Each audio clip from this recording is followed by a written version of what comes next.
Hey guys, welcome back to the Brookshire Homestead. Today we're going to be talking about what we would do if we were to start a homestead in 2022.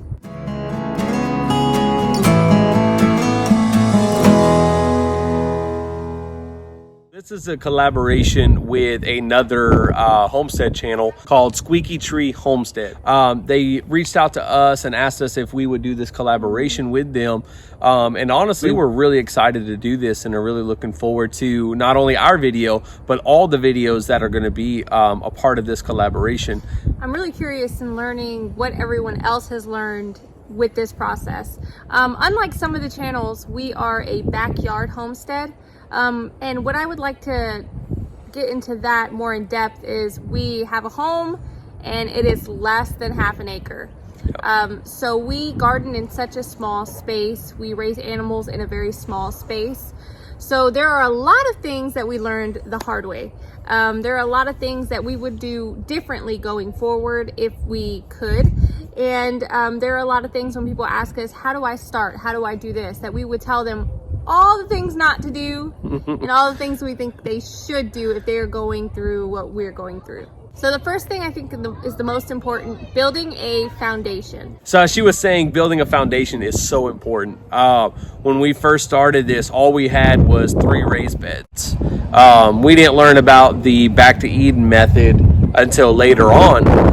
And now looking back on it, I really wish we would have known that in the beginning. So if we were to start again now, we would definitely focus a lot on doing the proper compost, getting a lot of compost, a lot of ground covering, and allow a lot of mulch just straight off the bat to begin with. We would definitely throw the mulch down, throw the compost down, find a designated area for your garden. Yeah.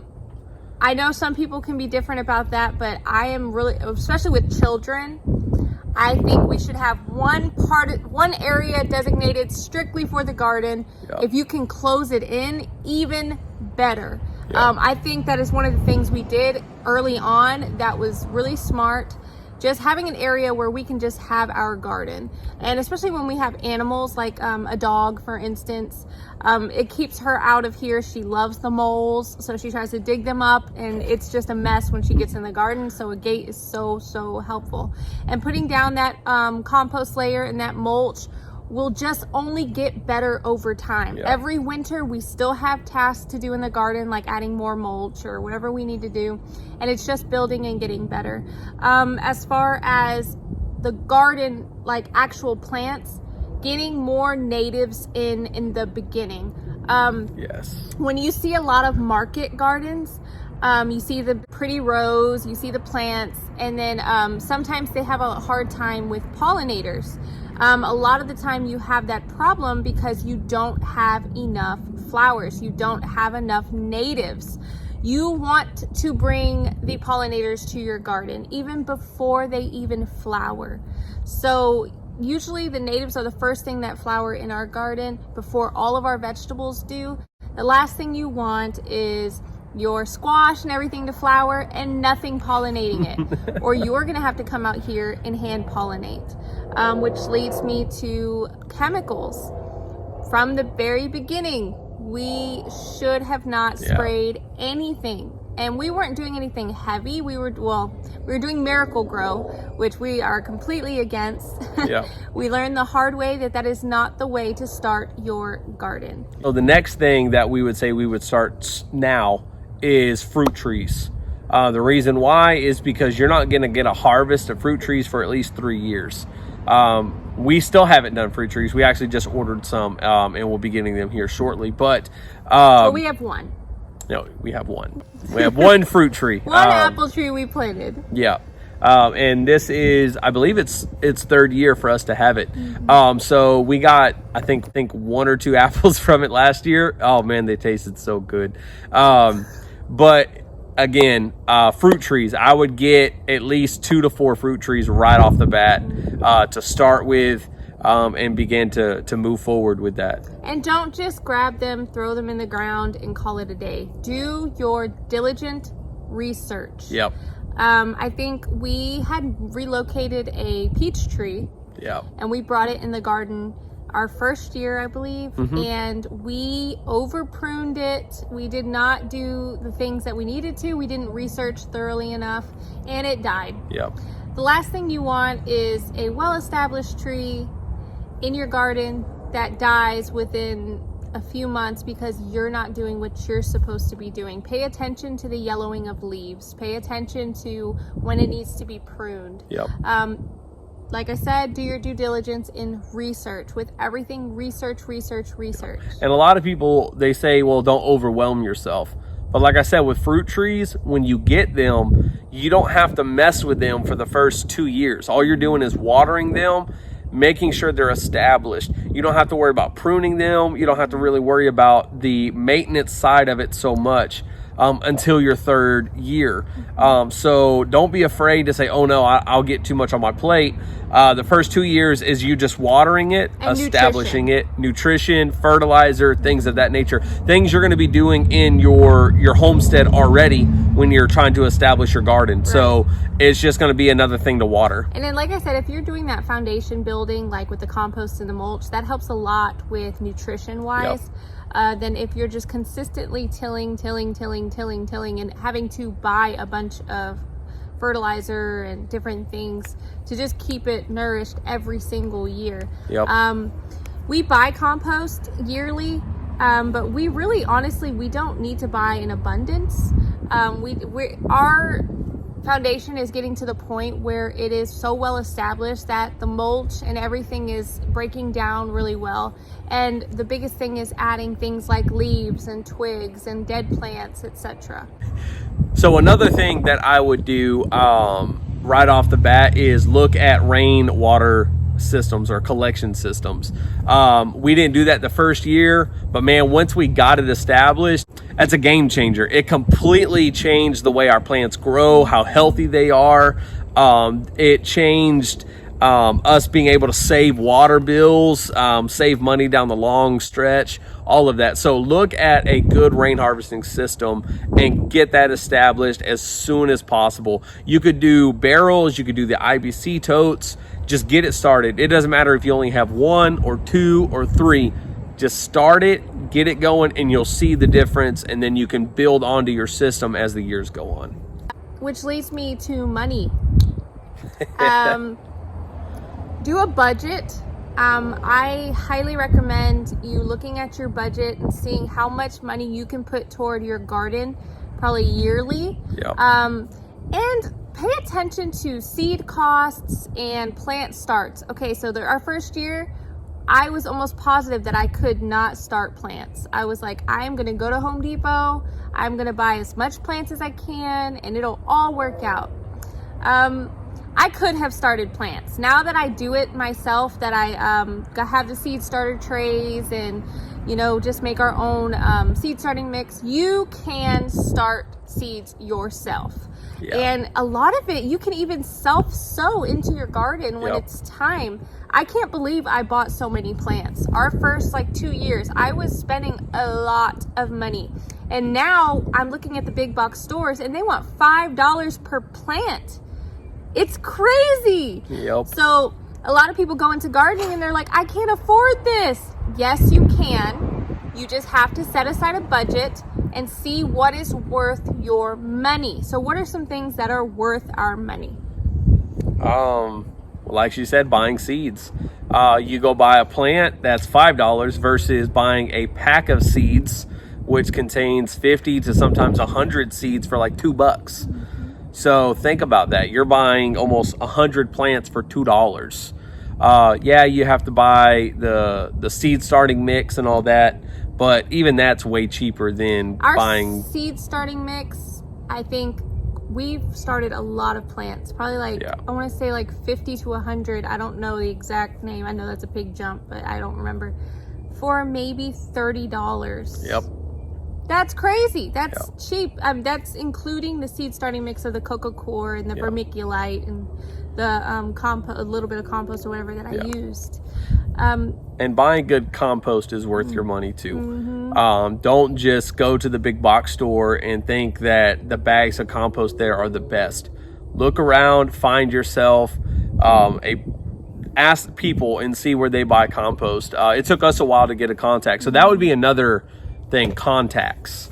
Starting a homestead in 2022, I would try to get contacts with people that I know in the local area. I'd be contacting people, asking questions, trying to see who I can resource things from to start my homestead. Talk to local gardeners. Go Yep. on local gardening groups on social media. There's so many people. And all the time I see people giving away seeds or giving away extra plants that they've started. People who have are digging up irises, digging up all sorts of things that you can just pay attention and be willing to get up and be like, is this worth my time to go drive 20 minutes to grab all this stuff? Yeah, most of the time it is. It really is.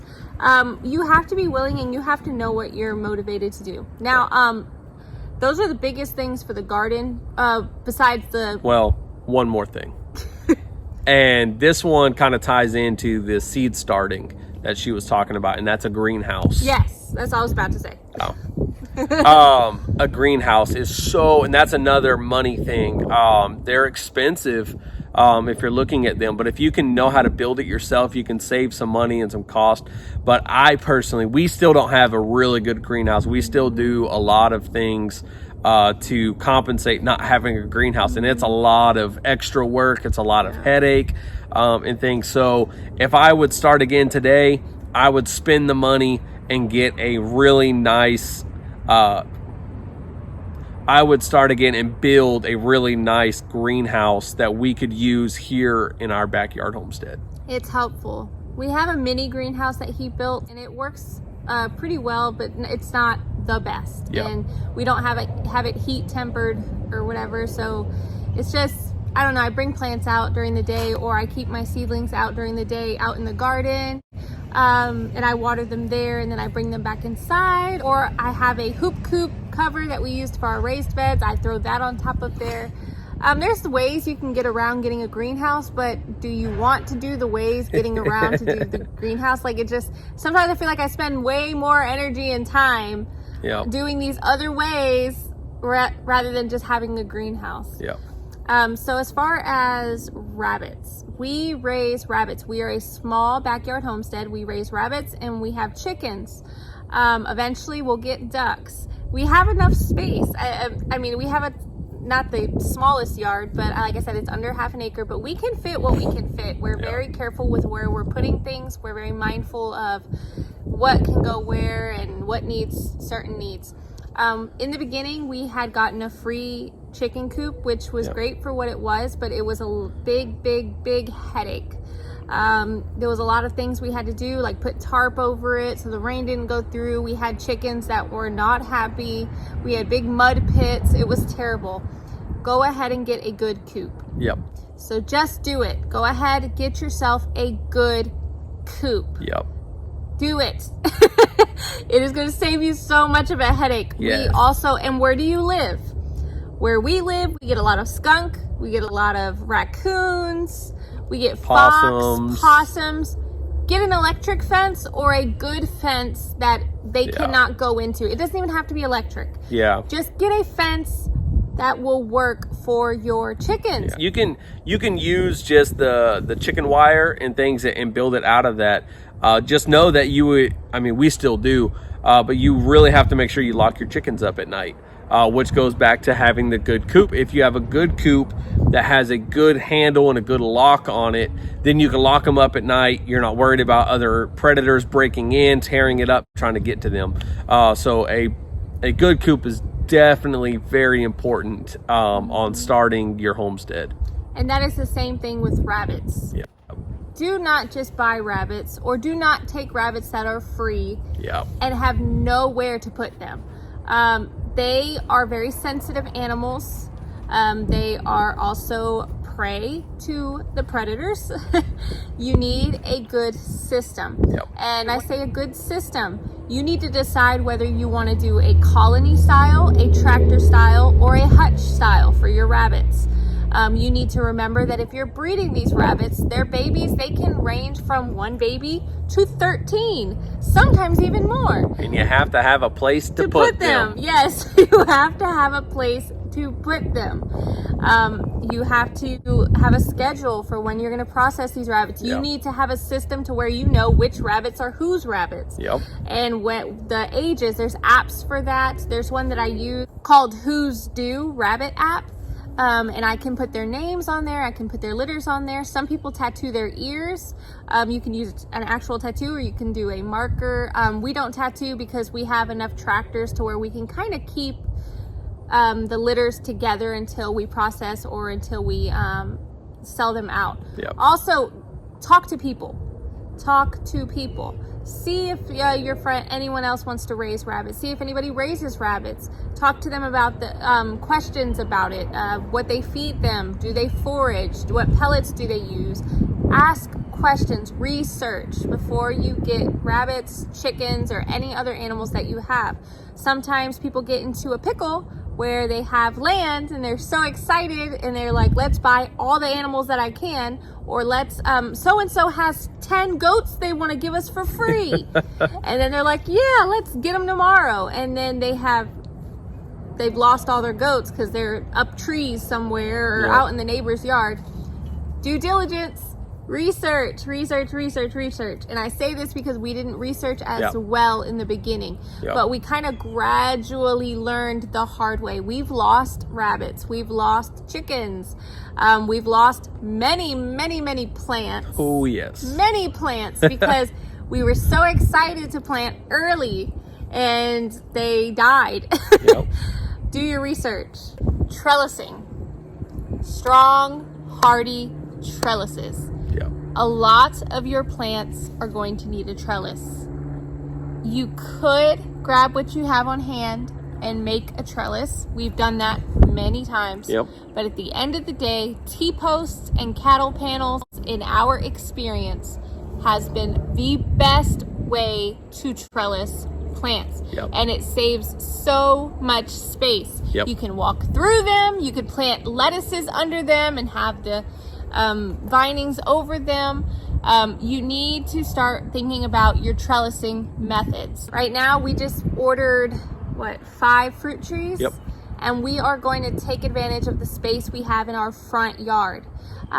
If you came to our house and you saw our backyard, you'd be like, wow, this looks great, your garden looks great, wow, look at your animals. If you saw our front yard, front yard looks great. It's just bare. There's nothing there. Very bare, nothing. So we're slowly starting to work on our front yard because that's also our property. Sometimes we get so caught up in doing the backyard that we forget about our front yard. And so that is going to become our apple or our fruit orchard. And we're so excited about that. So that's our main things of what we would do differently in homesteading in 2022 with our collaboration with Squeaky Tree Homestead. Please be sure to go into the description and check out all those awesome channels that have a similar video. I'm curious to see what everyone else has to say. I'm going to be watching those to see if I can learn anything differently. So I hope you guys have a great day. I hope you learned from us and our mistakes and what we would do better homesteading in 2022. I would love to see your comments on the bottom to tell us share with us what you would do differently or what you are planning to do. Remember to like and subscribe our channel. We love you guys. God bless you. God bless.